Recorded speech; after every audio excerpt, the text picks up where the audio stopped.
Everything is more expensive. We had bought some water and Gatorade.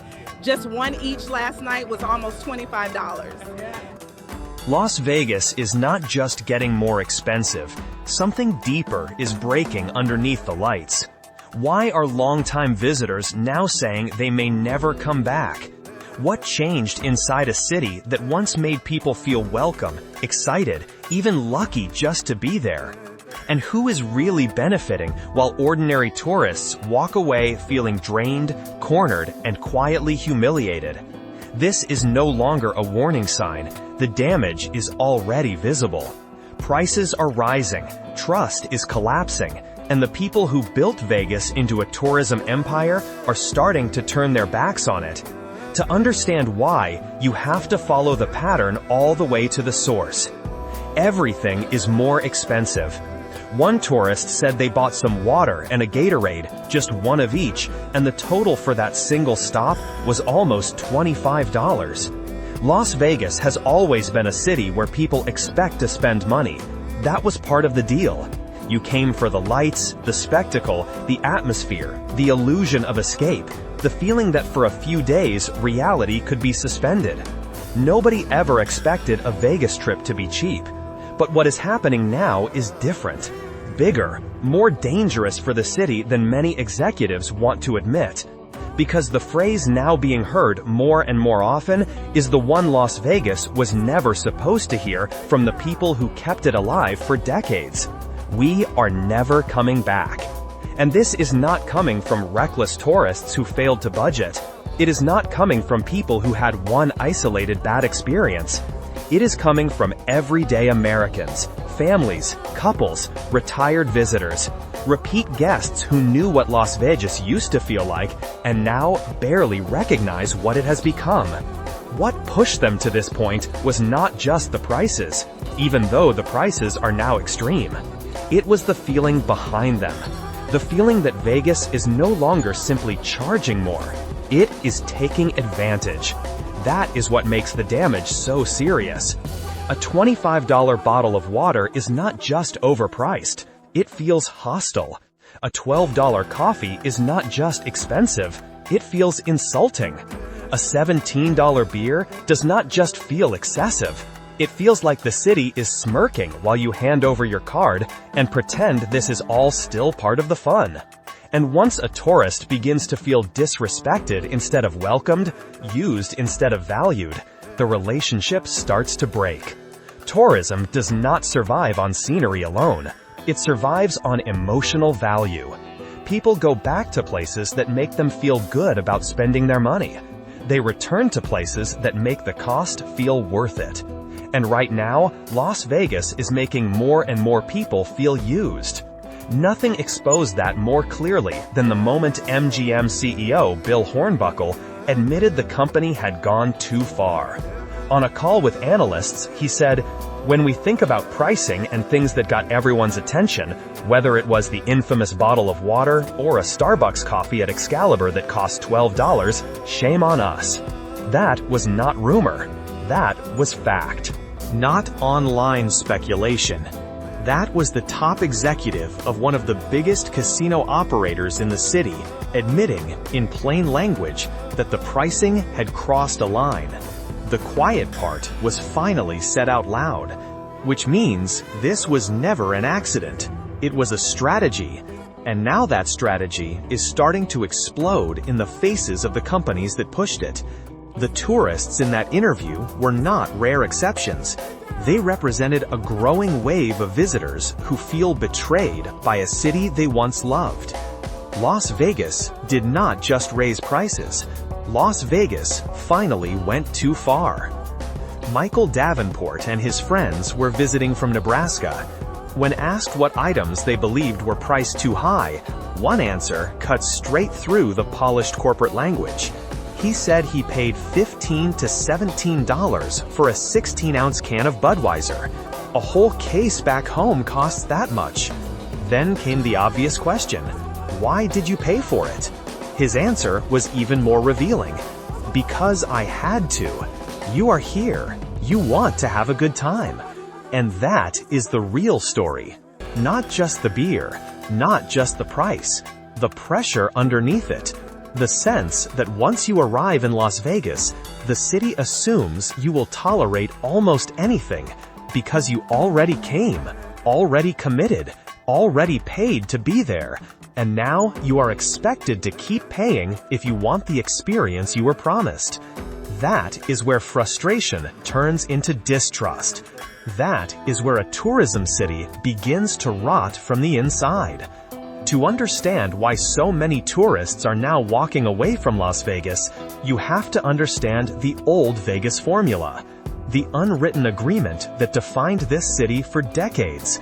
For most of its history, the business model was brutally simple and incredibly effective. Keep everything affordable, make people feel comfortable, keep them in the building longer, let them gamble more, and make sure they leave feeling like they got away with something.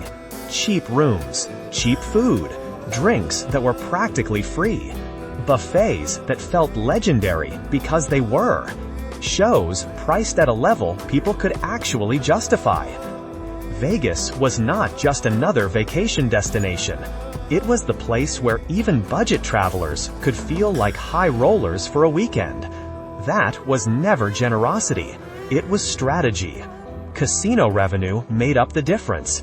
As long as guests felt relaxed, excited, and taken care of, they stayed longer, they played longer, they spent more, and when they got back home, they told people about Vegas the way people talk about a place that gave them more than they expected. The Strip became corporate. The old independent properties faded out, and in their place came giant operators. MGM, Caesars, Wynn, Resorts World, public companies, shareholder companies, companies built around one central demand: bigger returns, higher margins, more extraction from every square foot of the property. That was the turning point.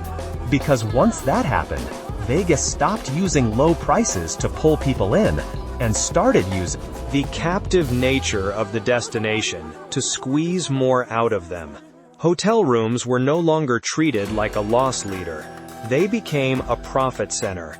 Cheap buffets gave way to celebrity chef restaurants, charging $70 a person. Complimentary drinks gave way to cocktails priced at $20 to $30, while bartenders were monitored through digital systems designed to shut down free pours. Rewards programs got tighter. Comps got weaker.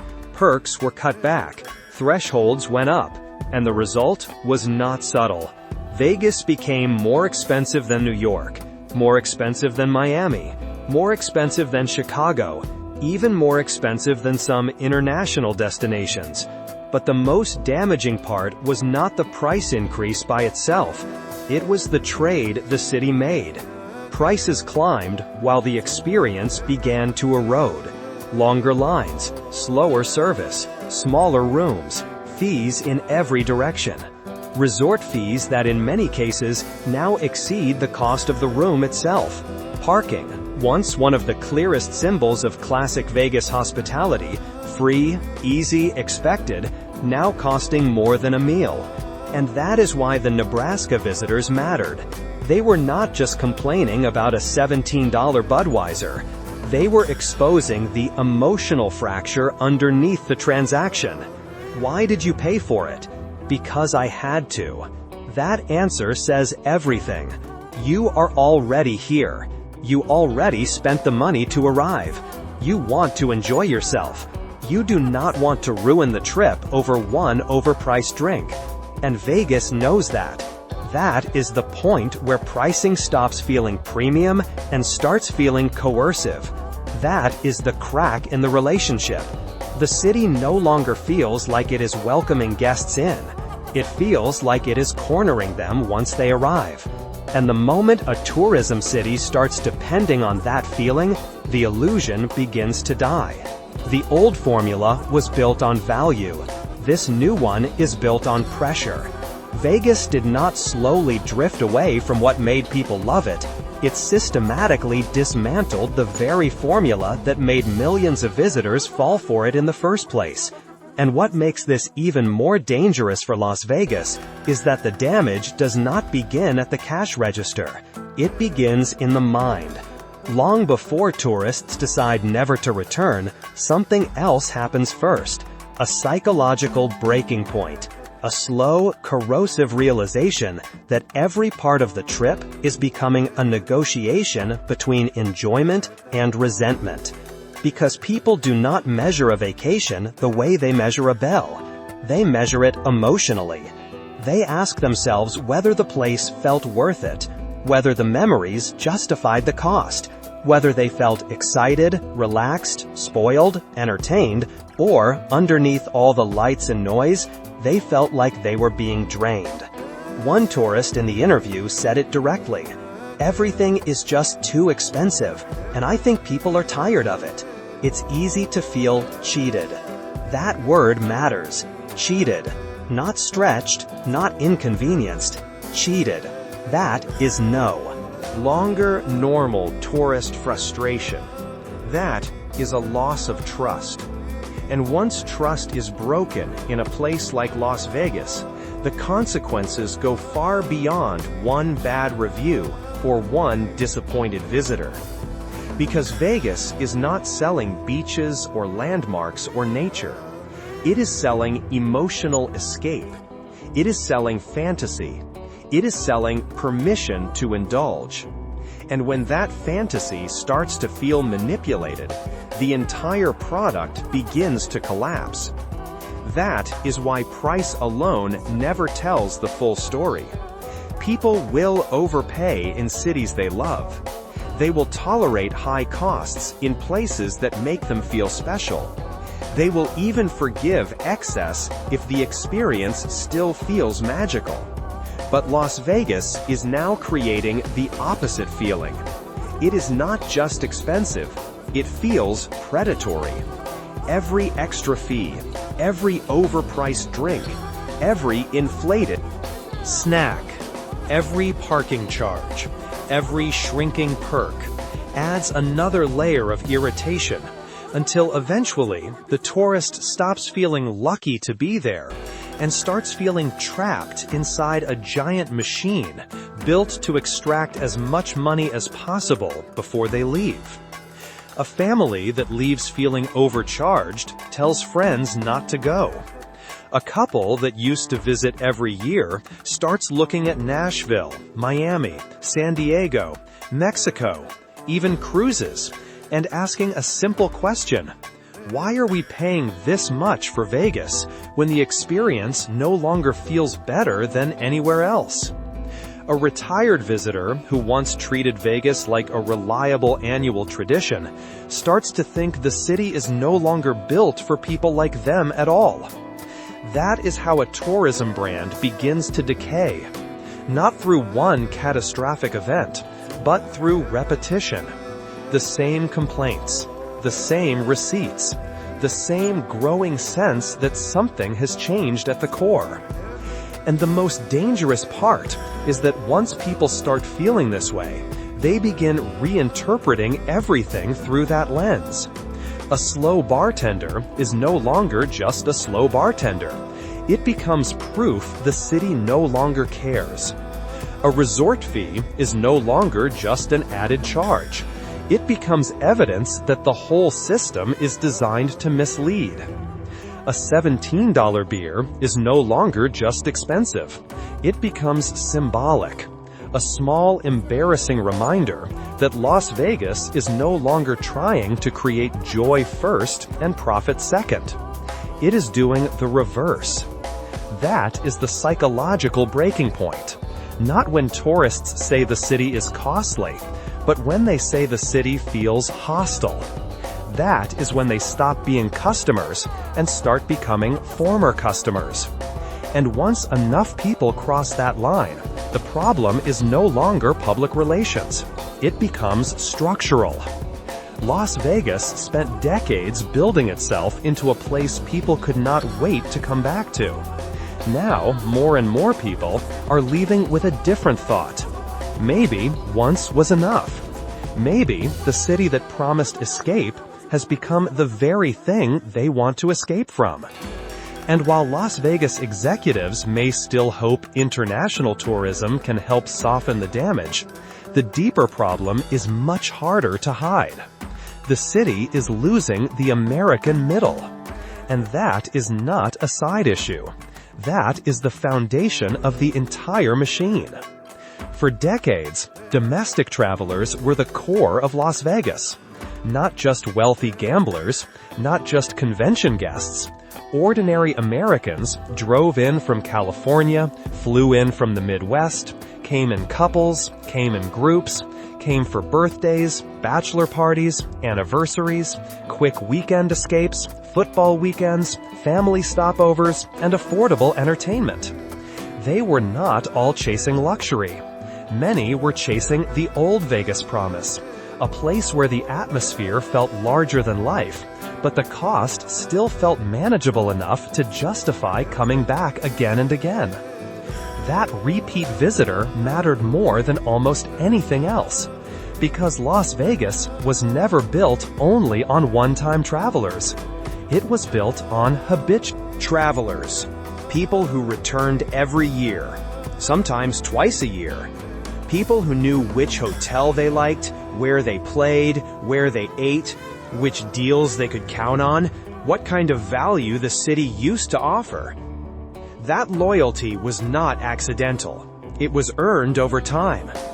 One of the tourists in the interview made the contrast brutally clear. He said they now go to Europe because the hotels, food, and beer are cheaper there. Think about how extraordinary that comparison is. Las Vegas, once marketed as the ultimate domestic escape for Americans, is now being compared unfavorably to transatlantic travel. That is not a small pricing problem. That is a total collapse in perceived value. And the implications are severe. Because if middle-income Americans begin to conclude that Vegas is no longer a smart use of their money, they do not just spend less, they disappear. They redirect their trips. They build new habits elsewhere. And once people find another destination that feels more enjoyable, more respectful, and less financially punishing, winning them back becomes far harder than keeping them in the first place. That is the danger of this moment. Las Vegas is not just testing the limits of what tourists will pay. It is testing the limits of their loyalty. And loyalty is much more fragile than revenue models assume. International visitors may still come. Convention traffic may still help. High-end travelers may still spend. But that does not automatically replace the emotional and economic role that regular American visitors played for generations. Those visitors filled the rooms on ordinary weekends. They kept restaurants busy. They fed the slot floors. They came back often enough to stabilize the city between major events and premium travel spikes. They were not glamorous on paper, but they were essential in practice. And when a city begins pricing out the people who once sustained it, the damage spreads in ways that do not show up immediately in headline revenue.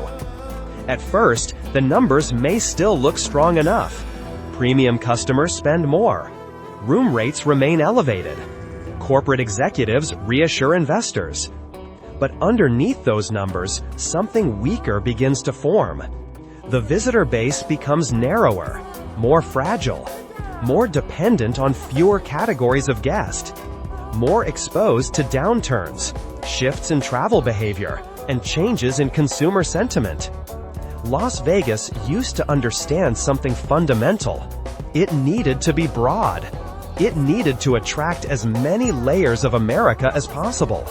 Budget travelers, working families, retirees, loyal repeat visitors, gamblers, non-gamblers, people who wanted excess, and people who just wanted a fun weekend without financial regret. That breadth made the city resilient. Now, the model is changing into something colder, more selective, more corporate, more willing to sacrifice long-term loyalty for short-term extraction. And the tourists are starting to recognize it. They are beginning to understand that Vegas no longer built around making them feel lucky. It is built around making sure the house wins before the trip is even over. That realization is not just bad for tourism, it is bad for the entire identity of the city. Because Las Vegas, without repeat American visitors, is not simply a more expensive Vegas. It is a weaker Vegas, a more unstable Vegas, a city slowly severing itself from the very people who turned it into a legend. And once that kind of pressure becomes normal, the consequences do not stop with tourists. They move outward, into the workforce, into the neighborhoods, into the wider economy built around the promise that Las Vegas can keep drawing people in. Because every dollar squeezed out of a visitor eventually affects someone else. The bartender serving the overpriced beer, the housekeeper cleaning rooms that guests are beginning to book less often, the dealer standing on a casino floor that may still look busy, but no longer feels anchored by the same kind of returning customer, the valet, the restaurant server, the rideshare driver, the gift shop employee, the maintenance worker. Entire layers of the local economy depend on the city remaining attractive enough, affordable enough, and emotionally rewarding enough for people to keep coming back. That is the part corporate pricing strategies rarely show in their clean quarterly presentations. They show revenue, they show margins, they show average daily room rates, spending per guest, and stronger premium positioning. But they do not show the cumulative damage caused when visitors begin to feel they are being harvested rather than hosted. A tourist who skips the next trip means fewer restaurant tabs, fewer tips, fewer hours, fewer filled seats, fewer cabs, fewer impulse purchases, fewer drinks, fewer slot sessions, fewer paid upgrades, fewer small transactions that, taken together, keep thousands of workers afloat. Las Vegas does not run on billion-dollar headlines alone. It runs on volume. It runs on repetition. It runs on people saying yes one more time, one more dinner, one more show, one more weekend, one more trip next year. And that is why this issue is bigger than complaints about expensive water or beer. Those prices are only the visible surface of a much deeper economic distortion. Las Vegas is trying to pull more money from each visitor while risking the broader ecosystem that depends on visitors feeling good enough to return. That is not just aggressive pricing, it is a dangerous trade. Short-term extraction in exchange for long-term stability. The city has seen versions of this pattern before. Every tourism economy is vulnerable when it becomes too dependent on maximizing returns from a shrinking pool of people willing to tolerate the pressure. At first, the strategy looks efficient. Fewer guests, more money per guest, stronger margins. But eventually, the base becomes too narrow, too expensive to maintain, too exposed to a change in public mood. And once sentiment turns, the correction can be brutal. Because this city was not built on caution. It was built on cycles, booms, reinventions, demolitions, rebranding, expansion, collapse, recovery. And every time the city pushed too hard in one direction, something gave way underneath. The skyline changed. The labor force shifted. The social damage widened. The illusion was rebuilt, but never without cost. Now that same pressure is building again, not through one dramatic implosion, but through accumulation. Too many fees, too many price shocks, too much corporate confidence that tourists will keep absorbing the pain, because the brand is still powerful enough to command it. And the truth spreading now is not subtle. More and more visitors are leaving Las Vegas with the same conclusion. The city no longer feels exciting in the way it used to. It feels expensive, exhausting, and strangely impersonal. Not indulgent, not generous, not thrilling, just engineered.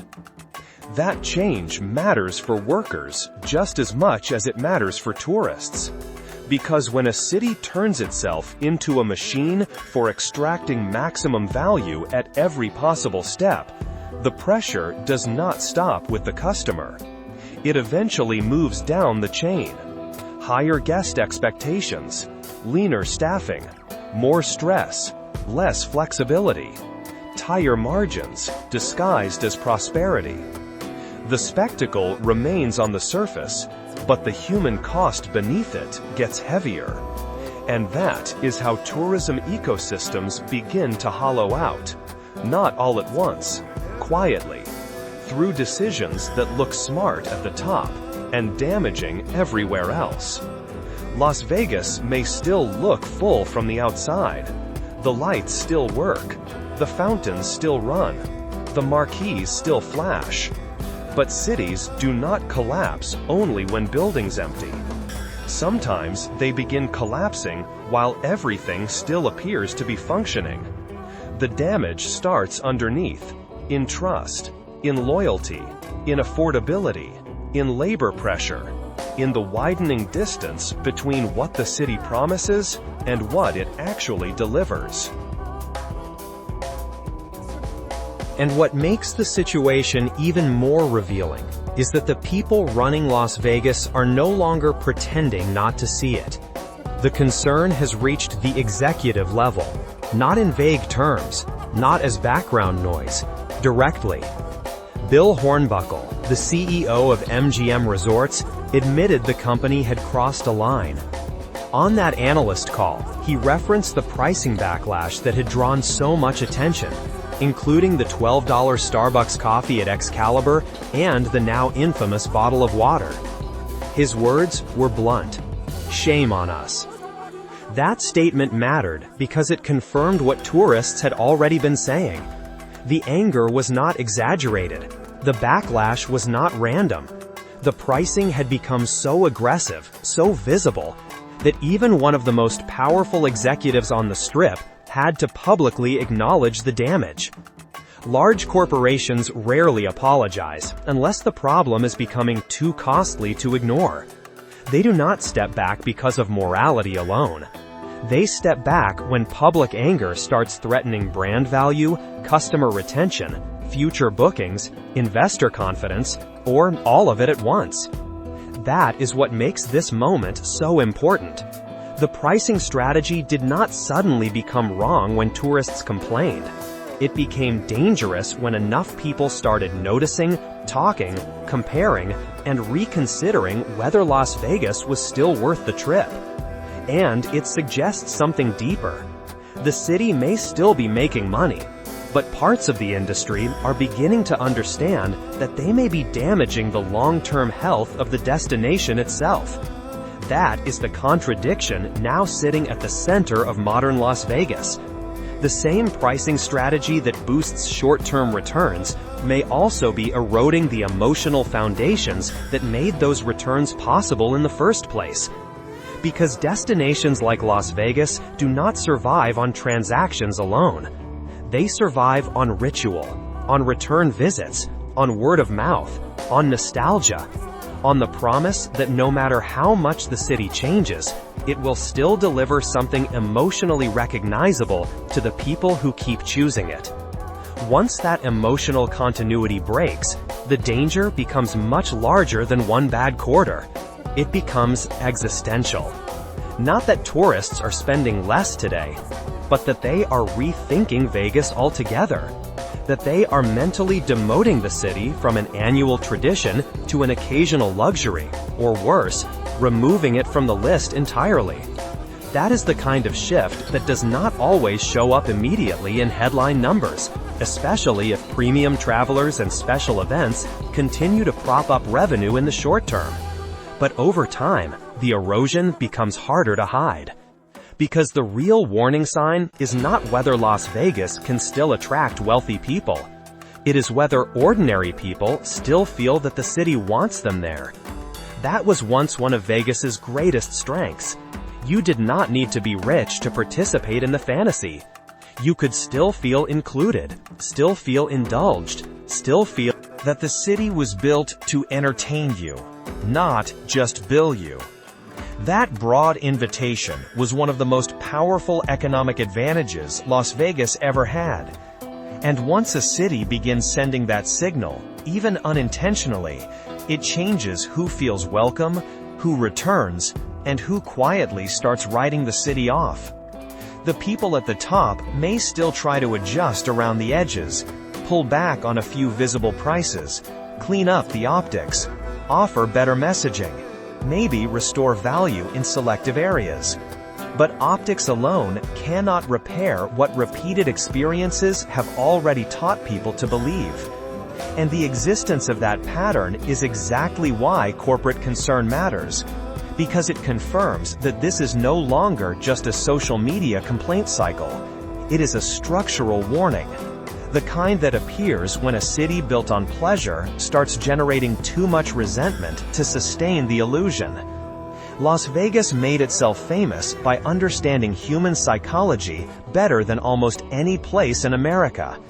It understood temptation, reward, atmosphere, escapism.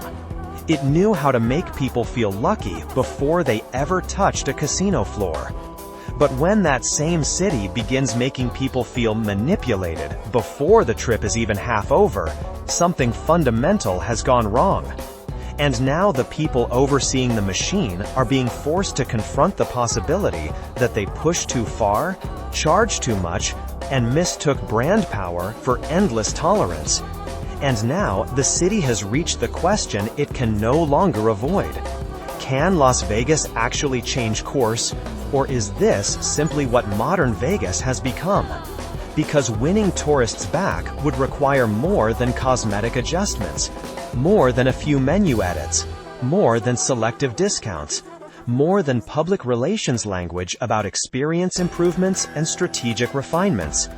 To repair what has been damaged, Las Vegas would have to restore value in a real and visible way. Not symbolic value, not marketing value, actual value. The kind people can feel the moment they arrive. That would mean affordable food options again, transparent pricing, lower fees, better comps, friendlier service, reasonable resort fees, free parking, and most of all, a return to the older principle that once made the city so powerful. The guest comes first. And that matters because tourists are no longer comparing Vegas only to its own past. They are comparing it to everything else. Cruises, all-inclusive resorts, other American cities, Caribbean destinations, Mexico, Europe, ski towns, beach towns, weekend escapes that may still be expensive, but no longer feel as punishing, as crowded, or as relentlessly engineered around extraction. More and more travelers are running the comparison for themselves, and Vegas is no longer automatically winning. That is why comments like, "I will shop for more economical hotels," matter so much. They are not casual remarks, they are signals. Tourists are no longer loyal to the Strip by default. They are no longer committed to specific casino brands just because they used to be. They are no longer accepting Las Vegas as the automatic choice for entertainment and escape. The pandemic changed travel. Inflation changed expectations. Corporate greed changed Las Vegas. And now, tourists are changing their behavior in response. If the city wants them back, it will have to earn them back. That is something Las Vegas has not had to seriously do for a very long time.